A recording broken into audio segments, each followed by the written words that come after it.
Sifuna, the SG of the ODM party, because they are seen as the people who are trying to pull ODM back from this cooperation with William Ruto. But this formation by Edwin Sifuna and like-minded politicians has really brought up a lot of discussion. We're still less than a week from what happened in Kitengela on Sunday. Yes. Very interesting crowd, let me call it interesting. Definitely has caused ripples across the political divide, and this is both with the current administration and even in the united opposition. What do you feel about this new movement, if I may call it that could potentially be a third force and appears to have the ability to excite the Gen Zs who are a bit quiet for about 2 years or so? I think going by what IBC mentioned the other time, that they're recording very low uptake of of registration for voting. I don't think if that is a place where someone, any politician, would be comfortable. If there was once a crowd puller was Baba, if that would have made a leader a president, then Baba would have been there 5 times. So I don't think if that's something they should sit pretty. In my view, they should tell these Gen Zs they need to register as voters if they want to make any meaningful change in the governance of this country. If we look at what happened in Uganda, the other time in South Africa with Malembe, you cannot trust this kind of young people. That it's today they're with you. They were there with the former deputy president who was just impeached, and no one could even go to Central. Mm-hmm. And just a matter of time, emotions run dry, and then what next? They look for what again would excite them. So I think it's pretty too early for them to settle that we can be a third force, just because we are seeing a movement. And again, this will also be shaped with the NDC coming up on the 27th.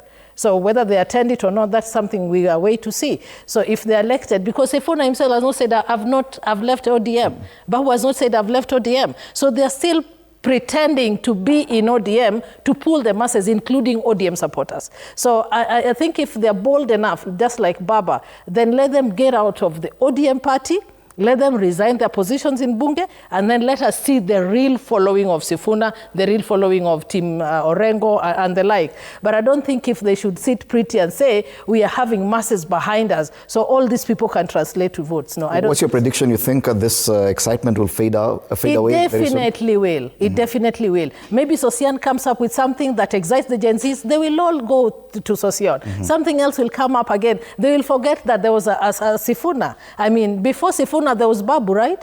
Everyone was chanting Babu, Babu everywhere. And in fact, before we realized there is even going to be a fallout between Babu and Sifuna, because they are both having a lot of ego. They both want people to follow them as individuals.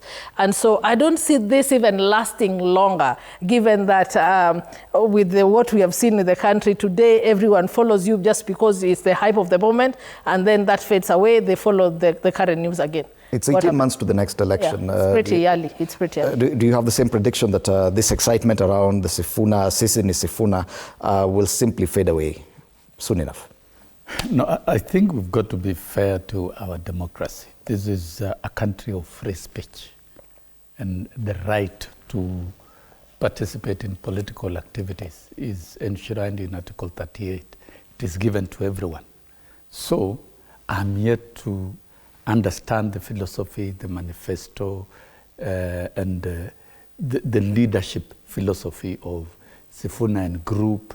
And if it is going to convince Kenyans, then that is a different story. So I don't think I would wade into that space of They've already insisted that the main agenda is no re-election for William Ruto. That they are very clear about. Of course, that is their thinking. It's the right to think that way. And it's the right of everyone to think the way they're thinking.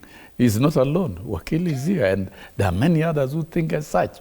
But you see, the ultimate decision of deciding who is the president of the Republic of Kenya rests with the voters and the people of Kenya on the ballot only in one day, on 10th of August. So they are free to sell their agenda. But if this excitement does not fade away, I want to listen to a concrete